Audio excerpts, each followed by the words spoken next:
আজকে যে ঘটনাটি আপনাদের মধ্যে শেয়ার করব তা কোনো বিজ্ঞান দিয়ে ব্যাখ্যা করা যায় না। ঘটনাটি আমি যার কাছ থেকে শুনেছি সে হলো আমাদের মোখলেস ভাই। পেশায় তিনি একজন আমেন। সরকারি বেসরকারি ভারে নানা প্রজেক্টে ভাগ যোগ করায় কার কাজ। একদিন ওনার সাথে আমার বেশ দেখা হলো। তখন কোথায় কোথায় তিনি জানতে করেন আমি DO.com-এর সাথে যুক্ত। আমি তার সাথে দেখা হলেও হঠাৎ করে এই কথাগুলো বলি না। সাধারণত কোনো কারণ ছাড়া এই কথাগুলো বলার কোনো কারণই হয় না। হাতে থাকে টিনের গ্লাসে চায়ে এক ফুঁ দিলেন। তিনি আমাকে একটা ছবি দেখালেন। পুরোনো একতলা বাড়ির ছবি, যার দেওয়ালগুলো শিয়ালা এবং কালো দাগে ভরে আছে, আর সামনে এক বিশাল আগাছার জঙ্গল। মোখলেস ভাই বললেন, শিবাদ ভাই, এই মাত্র করতে গিয়ে আমি কি ফার্স্ট সেঞ্চি খেসেছি। তা আমি বলতে পারবো না, এটা এখনো নিজের মধ্যে রেখে দিয়েছি। কিন্তু আমি জানি আপনারা এইসব নিয়ে কাজ করেন, তাই আজ আমি আপনার কাছে এই ব্যাপারটি আমি বলছি। ঘটনাটি আমি মোখলেস ভাইয়ের ভাষাতেই বলছি। আমার ইচ্ছাকৃত ভুল ত্রুটির জন্য ক্ষমা প্রার্থনা করছি, বলছেন মোখলেস ভাই। সিফাত ভাই, আমাদের এই কাজটা এভাবে করা ঠিক হয়নি। মেয়াদ নিয়েই কারবার। পঠনের জায়গা এখানে খুব কম। কিন্তু গত মাসের সেই অ্যাসাইনমেন্টটা ছিল অন্যরকম। কে হায়ার করেছিলেন একজন ভদ্রমহিলা, নাম মিম আপা।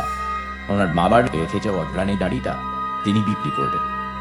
তাই বাউন্ডারি আর জমির দাগ নাম্বার কনফার্ম করার জন্য আমাকে তিনিই ডেকেছিলেন। এটা নোয়াখালীর একটি জায়গা। সেই বাড়িতে যেতে অনেকটা পথ যাওয়া লাগে। আমরা যখন ওই বাড়ির গেটের সামনে বসালাম তখন দুপুর গড়িয়ে বিকেল। বাড়িটা দেখে আমার বুকের ভেতরটা কেমন যেন করে উঠল। কেমন একটা থমথমে ধাপ।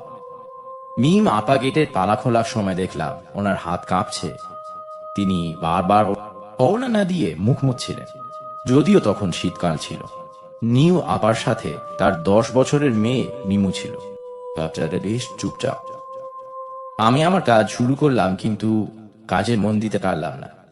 বাড়ির পিছনে বিশাল বড় একটি বাঁশ ঝাড়। অনেক বাতাসের শব্দে সেখান থেকে কেমন একটি গ্যাস গেছে শব্দ এদিকে ভেসে আসছিল। মনে হচ্ছে কেউ যেন দাঁতে দাঁত ঘষছে। মনের দিন কাজের ফাঁকে আমি গ্রামে এদের ইমাম মাওলানা হাফিজ সাহেবের সাথে কথা বললাম। তিনি বেশ বয়স্ক মানুষ, পড়াতারি চোখে চশমা, মুখে কেমন একটা গাম্ভীর্য। আমি ওনার কাছে মিম আপার বাড়ির বিক্রির ব্যাপারে কথা বলতে তিনি দীর্ঘ একটি শ্বাস ফেললেন। তিনি বললেন, অবশেষে ফিরল, কিন্তু বাড়ি বিক্রি করলেই কি মুক্তি নিলে? আমি অবাক হয়ে তাকালাম। আমার আগেও দেখে সেই বয়স্ক হুজুরকে আমাকে একটি ঘটনা শোনালেন, যে গল্পটা অনেক শক্তবক্তা মানুষের শুনলে হাত পা ঠান্ডা হয়ে যাওয়ার মতো। এটা কোনো সাধারণ জমিজমার কোনো কাজ না, এক শেকড় অনেক গভীর। ঘটনাটা প্রায় 14.5 বছরের পুরনো। মিম আপা তখন অনেক ছোট। মা মারা গেছে, বছর 4.5 হলো। মিম আপা বাবার সাথেই থাকতেন ওই বাড়িতে। গ্রামের কুসংস্কার, ভূতপ্রেত এগুলো তিনি তেমন বিশ্বাসী ছিলেন না। একবার বিকালে তিনি তার বান্ধবীদের সাথে কোচিং শেষ করে ওই বাঁশ ঝাড়ের বাঁশ দিয়ে বাড়ি ফিরছিলেন। হঠাৎ তার মনে হলো বাজারের মধ্যে থেকে কেউ যেন তার পরিচয় বলায় ডাকতে লাগলো তাকে। কণ্ঠটা হুড়ুহু তার মৃত মায়ের মতো। মিম, মিম। মিম আবা তখন থমকে দাঁড়ায়। উনি ডানে বামে তাকান। ওনার বান্ধবীরা তখন জিজ্ঞেস করলো, কি রে, কি হলো? দাঁড়িয়ে পড়লে কেন? কি ব্যাপার? তখন কিছু বললেন না। ভাবলেন হয়তো মনের ভুল। একে তো মা মরালে, তারপর এত ডিপ্রেশন, এত চিন্তায় হয়তো মনে ভুল কিছু এসেছে। এগুলো ভেবে তিনি তাকে নিজেকে সান্ত্বনা দিলেন। কিন্তু তারপরও মনের ভিতর কেমন একটা ঘজ থেকে গেল। কারণ ডাকটা এত স্পষ্ট ছিল যে মনে হলো কেউ কানের কাছে এসে কথা বলছে। সমস্যা শুরু হলো সেই রাত থেকে। মিম আপা রুমটা ছিল পূর্ব দিকে। জানালার কাছে একটি হাসনা হেনা গাছ।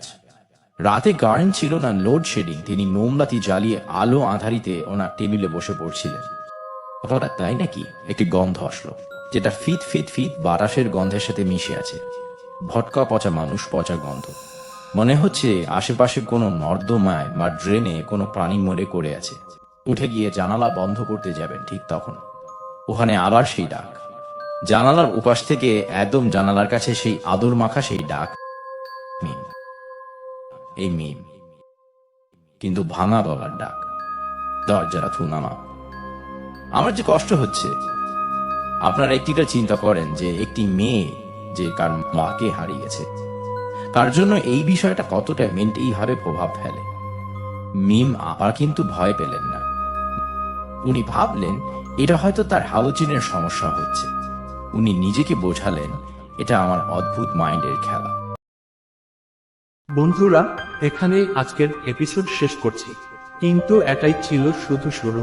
মিম আপা তখনও জানতেন না জানালার ওপাশ থেকে যে কণ্ঠ তাকে ডাকছিল সেটি তার মৃত মায়ের কণ্ঠ নয়। তাহলে কে ডাকছিল তাকে, আর কেনই বা সেই অদৃশ্য সত্তা তার নাম ধরে বারবার ডেকে যাচ্ছিল? সেই ভয়ঙ্কর সত্য জানতে দেখতে হবে পরবর্তী এপিসোড। ভালো লাগলে ভিডিওটি লাইক করুন, চ্যানেলটি সাবস্ক্রাইবও করুন, আর কমেন্টে লিখে জানান আপনি হলে কি সেই ডাকে সাড়া দিতেন। আল্লাহ হাফেজ।